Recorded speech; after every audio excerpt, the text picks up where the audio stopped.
ओं स्थापकाय च धर्मस्य सर्वधर्मस्वरूपिणे अवतार वरिष्ठाय রামকৃষ্ণায় নমো। বন্ধু এবং ভক্তবৃন্দকে আমার আন্তরিক নমস্কার এবং প্রণাম জানাই। আজকে যে বিষয়টি নিয়ে একটু পড়ব শ্রীরামকৃষ্ণ কথামৃত প্রসঙ্গ থেকে, সেটি হচ্ছে ত্যাগ ও ব্যাকুলতা। ত্যাগটা কী জিনিস আমরা এখানে এই অধ্যায় থেকে আমরা বুঝতে পারব, ব্যাকুলতাই বা কী জিনিস সেটা আমরা এই অধ্যায় থেকে বুঝতে পারব। তা শুরু করবার আগে সবার কাছে অনুরোধ, ভিডিওটি সম্পূর্ণ শুনবেন, কারণ এইটি কিন্তু আমাদের যারা ভক্ত তাদেরও কিন্তু একটা বড় সমস্যা, যারা আধ্যাত্ম লাইনে রয়েছে তাদেরও একটা বড় সমস্যা।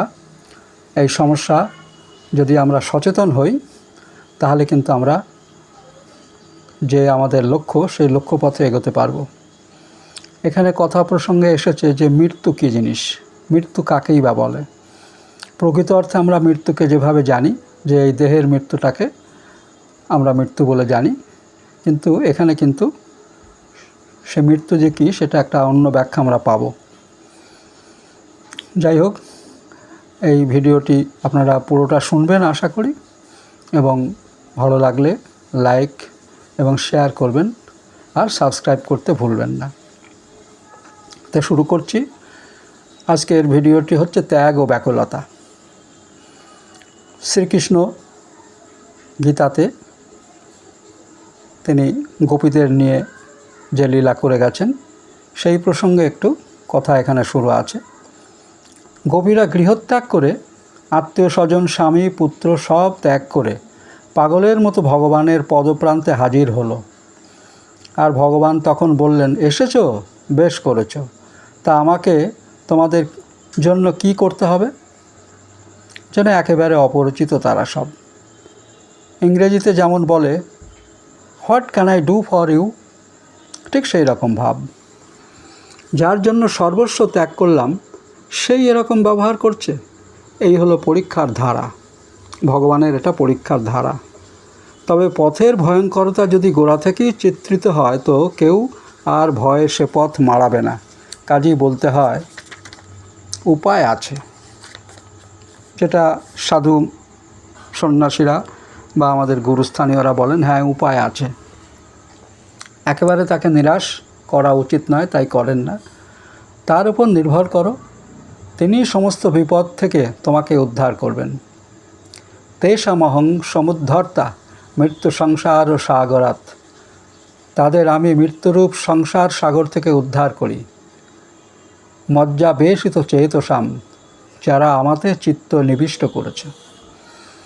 এই মৃত্যুরূপ সংসার সাগর থেকে তিনি উদ্ধার করবেন, জেলের সম্পূর্ণভাবে মানে 16 আনা মন তাকে মনটা নিবিষ্ট করেছে। কিন্তু উদ্ধার হতে চাইলে তো তিনি উদ্ধার করবেন। আমরা কি উদ্ধার হতে চাই? ঠাকুর যেমন বলেছেন যে বিষ্ঠার কৃমিকে যদি ভাতের হাঁড়িতে রাখা যায় তো সে মরে যাবে। আমাদের অবস্থাও ওই রকম। সংসারের মালিন্যই আমাদের সন্তোষ, আর এর ভিতরেই আমরা হৃষ্টপুষ্ট হচ্ছি। ভগবানের কথা ভাববার অবকাশ কোথায়?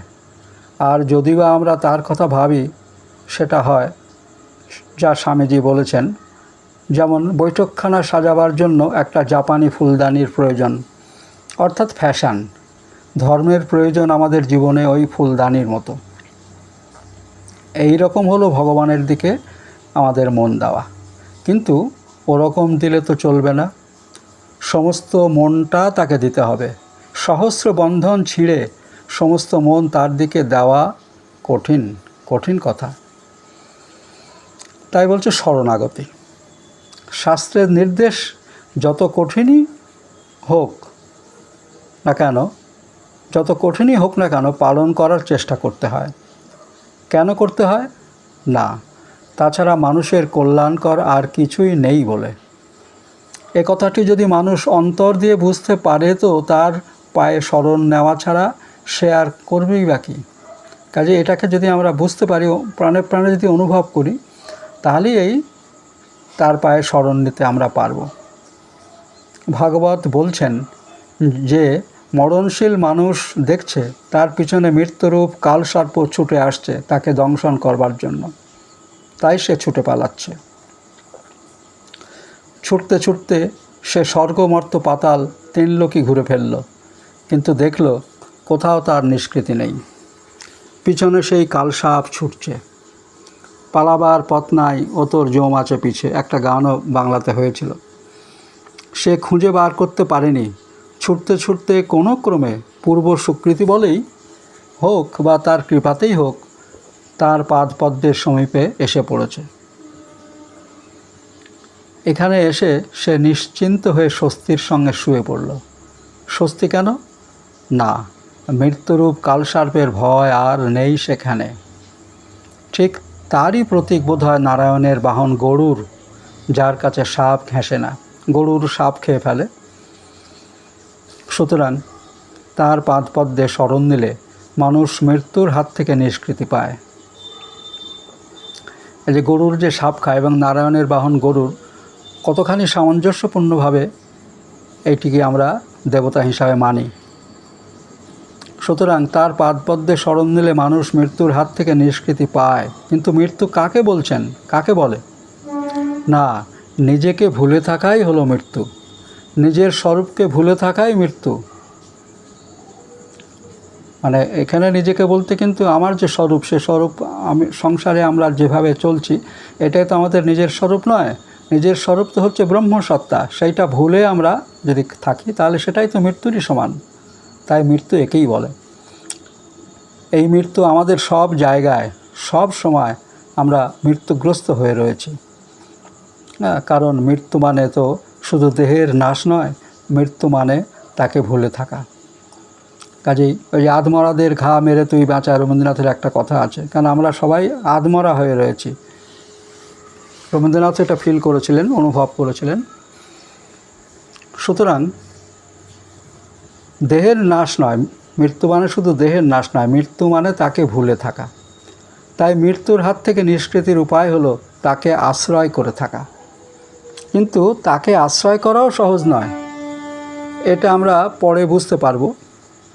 ওই লোকটির মতো 3 লোক ছোটোছুটি করে ক্লান্ত হলে তবেই তার পাদপদ্মে আশ্রয় পাবো। তার মানে এই ছোটোছুটিগুলো আমরা যে মিথ্যা যা ছোটোছুটি করি, কিন্তু এই ছোটোছুটি তিনিই করাচ্ছেন এবং এইগুলো না করলে শিক্ষা হবে না, তাই তিনি এটা করাচ্ছেন। এই যে 3 লোকে ছোটোছুটি, এই যে মনের সঙ্গে সংগ্রাম, তা করে করে যখন আমরা অবসন্ন হই তখনই হয়তো আমাদের শরণাগতির ভাব মনে আসে, আর তখনই তিনি আমাদের আশ্রয় দেন। তা না হলে সর্বদা তার সঙ্গে ওতপ্রোতভাবে জড়িত হয়েও আমরা তার থেকে দূরে থাকি কি করে? ধর্মজীবনী সে হয়তো যাপন করছে, পূজা পাঠ যাগযজ্ঞ সবই করেন, কিন্তু তিনি কিন্তু শরণাগত হতে পারেননি।